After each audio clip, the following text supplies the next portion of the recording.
El Estado es una estructura que está allí precisamente para garantizar que la sociedad funcione. O sea, el dueño del Estado no existe, no hay un dueño. ¿Acaso sería el soberano, el pueblo o la gente que elige a sus funcionarios?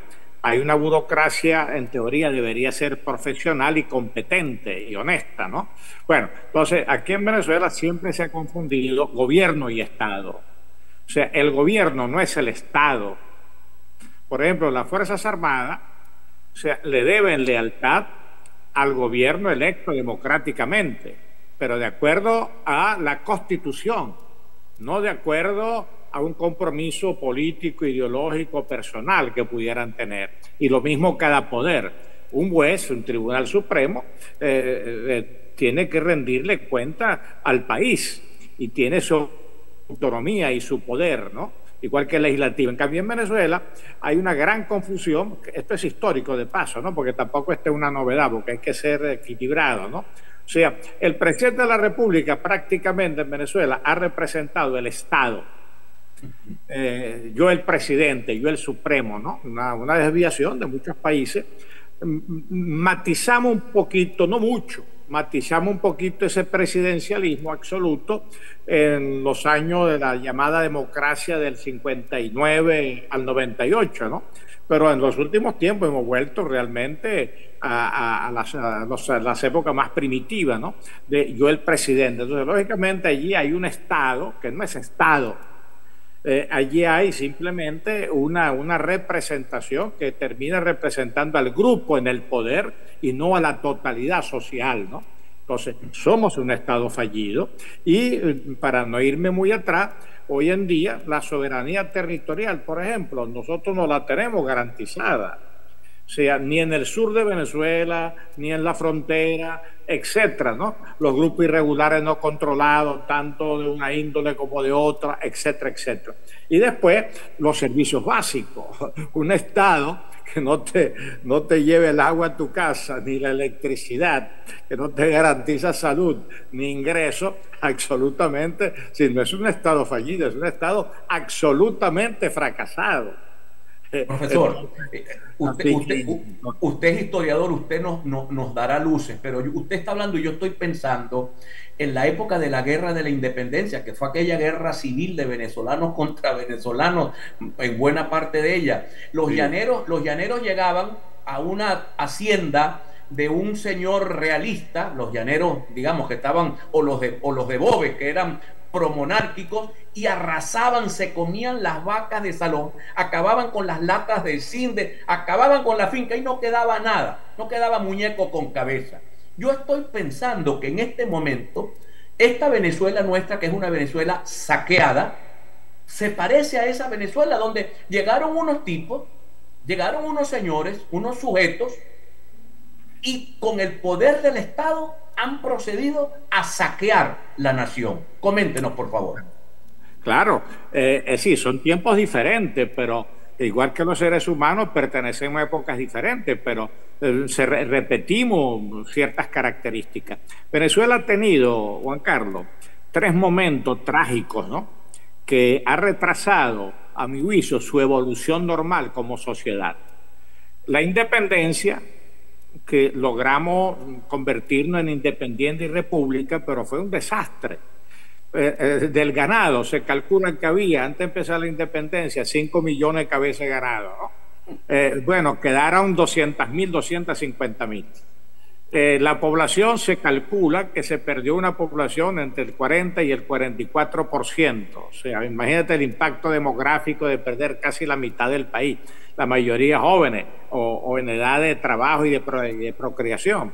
La guerra federal tuvo menos impacto, fue muy parecida. Bueno, y ahora sin guerra, sin lograr la independencia y la república, sin dirimir absolutamente nada, de pronto nos encontramos un gobierno electo que se convierte en un régimen autoritario, autocrático, una dictadura, etcétera, y en 23 años acaba con el país.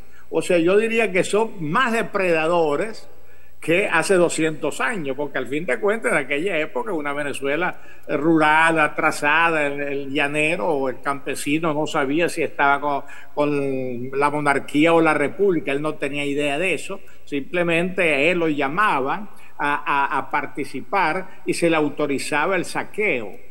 Hay una anécdota con respecto al negro primero, porque el negro primero peleó en las huestes de Boves. Sí.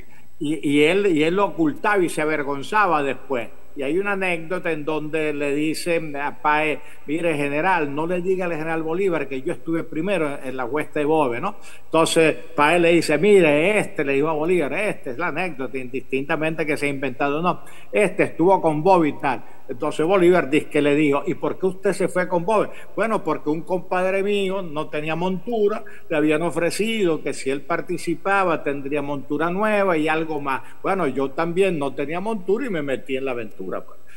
Eso es la situación, y en este momento es mucho más grave porque se presume que en aquella época eran el analfabetismo, la ignorancia, lo primitivo, etcétera. Hoy en día se presume que son doctores graduados.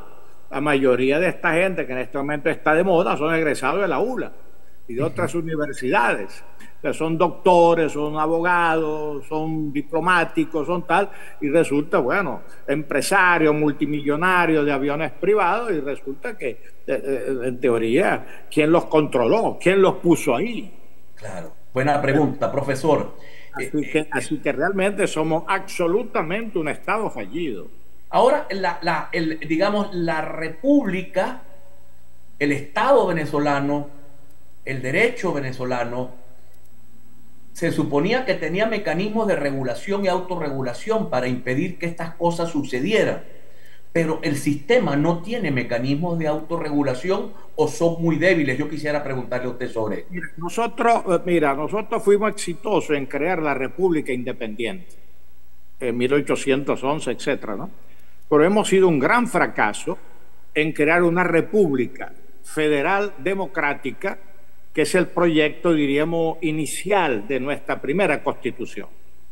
El primero que demolió el concepto federal fue el propio Bolívar del Manifiesto de Cartagena. Y la guerra impuso un gobierno centralizado, que no era un gobierno realmente, era un ejército que tenía que centralizarse en su liderazgo. Eso tiene sentido, se explica por la época y las circunstancias. Pero lo que no se explica es que después no fuimos capaces de desarrollar el Estado en la evolución de los tiempos. Tuvimos que esperar a Juan Vicente Gómez y, en cierta forma, a Cipriano Castro, Juan Vicente Gómez, López y Medina, para estructurar en el siglo XX, y gracias de alguna manera a la economía petrolera, que facilitó muchas cosas, tuvimos la posibilidad de estructurar un Estado constitucional donde había un votante, había una elección, etcétera. En el año 47 se autorizó el voto general, universal, etcétera, ¿no? Bueno, en teoría, en esa evolución, nosotros debimos haber estructurado un Estado que en este momento, en el siglo XXI, ya estuviera, valga la redundancia, estructurado y cumpliendo su fin. Nosotros tuvimos planes de largo plazo, corto, mediano y largo plazo. El plan sanitario de sanear el país fue un plan que empezó con López Contreras y siguió Medina y siguió Rómulo Betancourt y siguió León y Caldera, ¿no? Los grandes planes de desarrollo de zonas económicas importantes, eso empezó ya en la época del plan del 36 con el de Adriani y en la época de López. Se perfeccionó con Medina y empezó después y siguió con la democracia. Guri, las represas, las empresas básicas, la nacionalización progresiva del petróleo, o sea, el 50 y 50, 50-50, y después preparar venezolanos para que se encargara. Eso fue un proyecto de décadas, Y resulta entonces empezamos a cometer las tonterías cuando en la ley del 43 de Medina viene la ley petrolera muy progresista y que establecía 40 años para que cesaran las concesiones. En vez de esperar que cesaran las concesiones sin pagar un bolívar, pagamos una millonada para recibir chatarra que las compañías, lógicamente, como sabían que venía el fin de las concesiones, habían descuidado. Entonces, bueno, hemos ido cometiendo errores y sin corrección. Entonces, hemos tenido instituciones en proceso, Mire, hemos profesor, tenido buenas ideas, pero no hemos interrumpido esos procesos. usted acaba de dar con algo que es muy importante, que en algún momento haremos un programa sobre esto, porque los propagandistas de los gobiernos o de los regímenes hacen los Goebbels, todos los gobiernos tienen su Goebbels. El país todavía habla de las glorias de Carlos Andrés Pérez, que nacionalizó el petróleo, pero eso nos costó como 5.000 millones de dólares que hubiésemos podido esperar y no pagarlo. Entonces, sin necesidad. Sin necesidad. Entonces eso, digamos, la visión crítica de la historia tiene que decírselo, porque por ahí andan digamos, los admiradores de Pérez colocándolo como por encima del bien y del mal. Y ese señor nos hizo eso que nos costó 5.000. Pero en estos días, profesor, el señor Donald Trump, el presidente norteamericano, criticando al presidente al presidente Biden, decía: el señor Biden ha convertido a Estados Unidos en una republiquita bananera, en un país del tercer mundo. Yo sentí rabia y sentí vergüenza al mismo tiempo que ese señor, con razón o sin razón, nos compare con las republiquitas bananeras. Bueno, mira, han nombrado quizá la oveja negra de la política norteamericana y mundial. O sea, Trump es un irresponsable.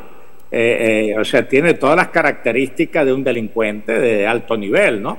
Pues pasa que, bueno, todo sistema tiene, diríamos, su podredumbre, ¿no? O sea, tiene su herrumbre. Bueno, ya los norteamericanos tendrán que lidiar con eso, ¿no?